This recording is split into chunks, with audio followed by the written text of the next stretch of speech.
Welcome everybody to Cup with Gup.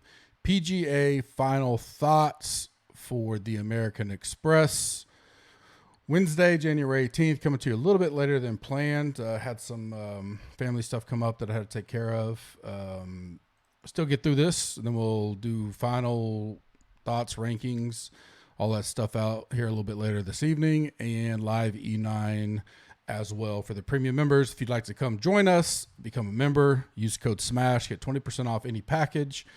Includes a 7-day risk-free trial that is locked in for life. You can upgrade, downgrade, add tools, all sports that we provide for one price. Tools include the golf tools, NFL tools, the green machine, lineup optimizer builder. New golf tools heading out here shortly. Very close to being able to launch those. Updated ones, I should say, new and improved. So looking forward to that. Rate and review us on iTunes always helps, goes a long way. Subscribe and like this video on YouTube. In the comment section, tell me who do you think wins the American Express this week. That'll get you into all of our future drawings for free. Do those 4 quick things.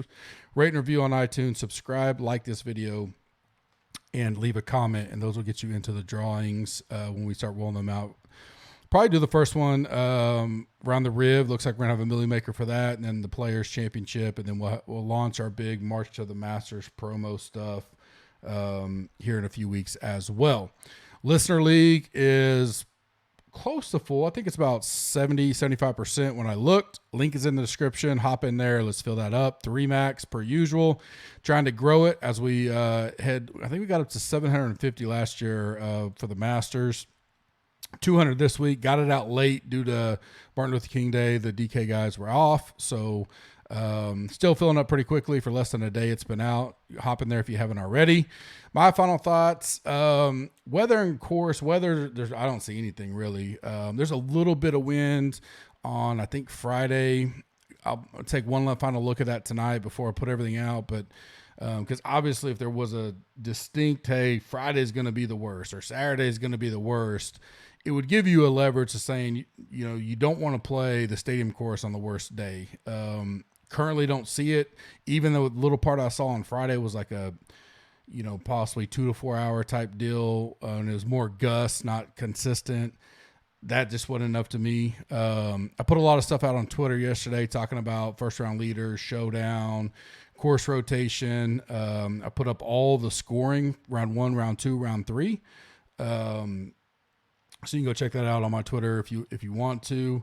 Went more in depth on it with the members in Slack, and I'll do that again tonight on E9. Or to me, it really doesn't. I had this in my notes. That's why I went and looked it up because I was reviewing my notes yesterday for the deep dive. And you know, the group last year, at least, and could be this true this year, the Saturday group playing the stadium course, which you would call the TV group, right? They want as many quote unquote great players on their coverage because, you know, the full coverage is mainly stadium course. They'll pop into the other two from time to time, but, you know, that's where most of the cameras are, shot tracker, all that kind of stuff. That group had the lowest collective scoring every day, no matter what course they were on. I think perception is that, you know, La Quinta or Nicholas will have the lowest every day relative to the other two groups. That group would have been the lowest every single day. Now there's outliers in all of that.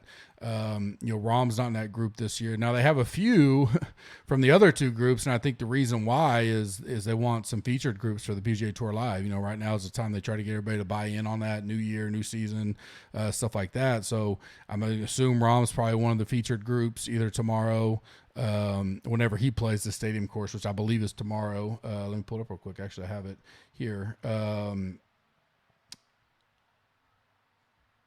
Let's see where he is at because he is not in the golden group if you go look at the thing on Twitter. But, yeah, he plays stadium tomorrow, so I'd assume he's in the featured group, coverage that, as well as when they do have TV coverage tomorrow, he'll be kind of one of those on there. So they want a few good guys each day to be able to cover, but majority for Saturday that, you know, and what I would say is you go look at salary, you go look at OWGR, you know, the last few years I looked at that there was always one group that was a stronger overall with a few sprinkles in the other two. So I don't know if it means you go all in on one or the other. If all weather being equal, you probably still want to look at La Quinta or Nicholas for your showdown. I'll definitely go more in depth of that with, the premium members and the article stuff as we look at that for the first 3 days. Trending to be the highest owned for me, Rahm, Young, Cantley, Finau, Hoagie. There's a few that may go. It's going to be pretty spread out. I really think overall there'll still be a few that get up there. Much more spread out than we've seen so far. Even after, I think Rahm, Young, Cantley, Finau are fairly close, and then it kind of there's probably another group of 6 that are pretty close, but Hoagie was the one that I think may squeeze in there to the top 5. Some sleepers that I like right now. I like Jaeger. He moved up a little bit. Some of the stuff I looked at, he doesn't have the best course history. Maybe that'll keep people off of him, but I have him pretty low owned right now. Even, rolling stats and deep dive rolling stats and putting though, he's, top 25 on both. I like the price for him. So if I get him and get him low owned, I definitely like that. Lee Hodges is a guy I think I mentioned on Smash. Don't mind him. I think he'll be relatively low owned in that 5-6% area. Played well here last year. He's in that golden group, if you want to call it that. So I don't mind him. S.H. Kim was all over him last week. Still like him this week. Not moving off of him. Never played here. That's probably the only downfall, but I don't hate it. He's going to be all these guys around that 4-5-6% range right now. Callan Tarrant, a guy that, I've mentioned, I do like even after diving in. He's similar to Kim. $100 difference, about the same ownership. Everything looks good. Hadn't played this course. That's kind of the one knock. Hadn't played yet this year. Now, Kim did play last week, but Taryn didn't. Outside of that, about the difference. Davis Thompson, one of my guys I like in the 6K range, probably more than most. Putting hasn't been great on some of the putting splits you looked at. Outside of that, he's looked really good. And for 6,900, I definitely don't mind going there as a low-owned, cheap guy. Some guys that moved up for me. Sam Burns made a pretty good jump in the deep dive stuff. 6th in deep dive course history here, 19th in putting, or 19th in rolling stats, 11th in putting. He climbs up to the top 12 rankings for me. I like him. Griot, a guy that sometimes is a DFS darling per se, not getting a crazy amount of love. I have him in that 6 to 8% range at 7,600. He ranks 11th in the deep dive course history for me.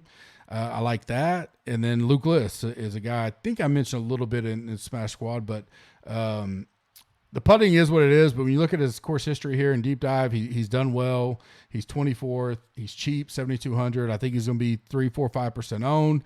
I don't mind him as a guy that's kind of moved up in that potential player pool group for me. Some guys that fading, moving down, and these guys are all guys that are going to be in the top 25% of ownership or some other reasons. Lipsky's a guy, moved down a little bit in the models for me.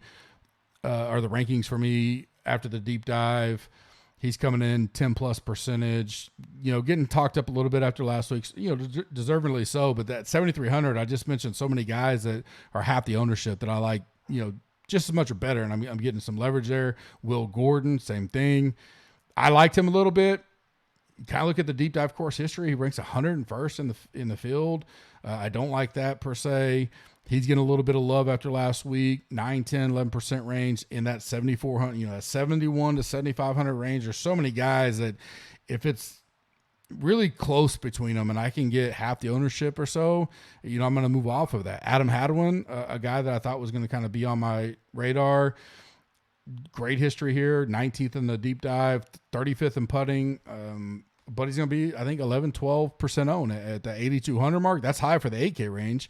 I actually think he's one of the top 3 or 4 owned in the 8K range right now for me. So he's a guy that's kind of moved down. And then Hoagie, I thought maybe we get a little bit people, but I think we're just past that. I think so many people now, they just don't care. Whereas 3 or 4 or 5 years ago, a guy misses the cut, burns a lot of people. Everybody's like, I'm off him. But I think that's been discussed so much that people just go, I liked him for a reason. I'm going to go back to him. Again, I have him as one of the top 5. Let's say worst case, top 8 owned at 8,400. I just like so many other people that I'll take my chances there. Move down a little bit in the overall rankings for me as well. Staying strong, I'm going to stay on Cantley, Willie Z, and Cam Davis. Those are guys I like no matter what. clear leverage plays right now. Xander's going to be it, but I got a feeling he's going to wind up getting more ownership than what some may think. I'm going to bump him in mine. I already have, because I think the narrative is going to be, I still think he'll be the lowest owned up there for sure, but I think he'll be a little higher than what some, because everybody everybody's going to move off of him. Says he's doing all right. Got the MRI. It's negative, yada, yada. Still be the lowest owned, but probably a little higher than what others think. Scheffler, I think, will still be low as well. Not as low as Xander, but you could get decent leverage going Scheffler, especially over like a Rahm. Siwoo and Sam Burns look to be the lowest in that 9K range. Don't mind either one of them. I'd probably prefer Burns over at Siwoo.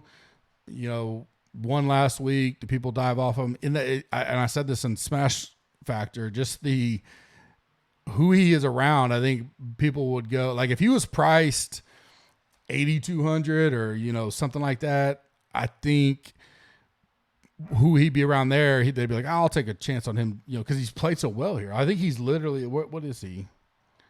Siwoo. Yeah, he's number one in my deep dive course history. So take that for what it is. It's just a great leverage spot if you want to go there. Some aren't, most aren't. I think Burns not really being talked up a whole heck of a lot. And then maybe, that's it. I'm in that 9K range. I think, 8K range, most everybody's going to be low owned outside of Cam Davis, Montgomery, and Hoagie. I think if you go to virtually almost anybody else in that range, KH Lee getting a little bit, Hadwin a little bit, but most of these guys are going to be, 10, 11% or way less. A lot of them are 8, 7, 8, 4, 5, 8%. So you have some options there, again, outside of Montgomery, Davis, and then Hoagie. So I think a lot of people will pick who they want up top, and they're dropping to one of those three I just mentioned, leaving the other guys to kind of be a little bit in la-la land there. Underdog and Prize Picks, link is in the description if you want to take advantage of a $1 for $1 match up to $100. Use the code GUP, G-U-P. They got the new round of playoff best ball up over on Underdog. So if you missed doing the main playoff, or you didn't do well, or you loaded up on a team that didn't even make the playoffs because you drafted before they started, whatever, this starts fresh. They have a gauntlet and a mitten. You can go check them out. You don't have to worry about buys anymore or anything like that. Pots aren't quite as big as the first ones, but they're still pretty good sized pots in there if you want to check it out. They got the Thursday 3-putt, which is $5 to enter. Go draft 5, 10 teams in that. $15,000 pot there. Definitely love all the best ball stuff going on over there. Prize Picks, my round one that I like. I'm going with Kang over Sink, birdie or better. M over Burmeister, birdie or better. And some of that has to do with these guys aren't playing the same course. So I did research all this. Cam Davis under 69.5, Sam Burns under 69.